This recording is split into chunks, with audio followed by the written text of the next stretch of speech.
الحکمت تکاثر، زیادہ کی چاہت نے تمہیں غافل کر دیا۔ وَهُوَ مَعَكُمْ أَيْنَمَا كُنْتُمْ، اور تم جہاں کہیں ہو وہ تمہارے ساتھ ہے۔ قرآن پاک ایک ایسا آئینہ ہے جو انسان کو اللہ رب العزت سے ملاقات کے لیے تیار کرتا ہے۔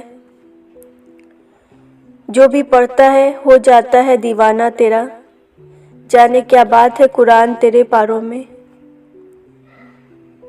جب تم کسی چیز کو چھوڑ دیتے ہو تو وہ مرجھا جاتی ہے، لیکن جب تم قرآن کو چھوڑتے ہو تو تم خود مرجھا جاتے ہو۔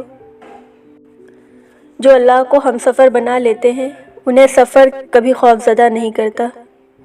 جو اللہ سے جڑ جاتے ہیں انہیں کوئی توڑ نہیں سکتا، اور جو دعائیں اللہ کے سپرد کر دی جاتی ہیں ان کے مکمل ہونے کی کوئی موڑ نہیں سکتا۔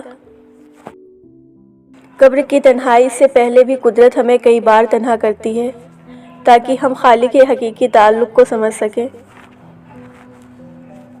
محبت میں لاڈ اٹھائے جاتے ہیں، یقین نہ آئے تو سورۃ الضحیٰ کی تلاوت کر لے۔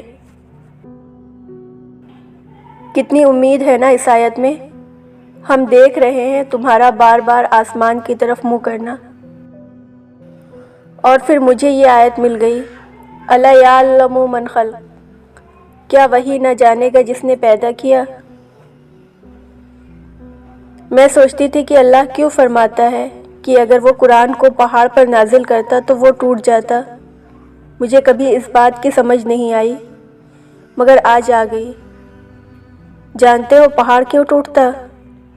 کیونکہ وہ قرآن کو پورے سے پورا لیتا، اور جو شخص قرآن کو پورے کا پورا اپنے دل میں اتارتا ہے نا، اسے ایک بار ٹوٹنا پڑتا ہے۔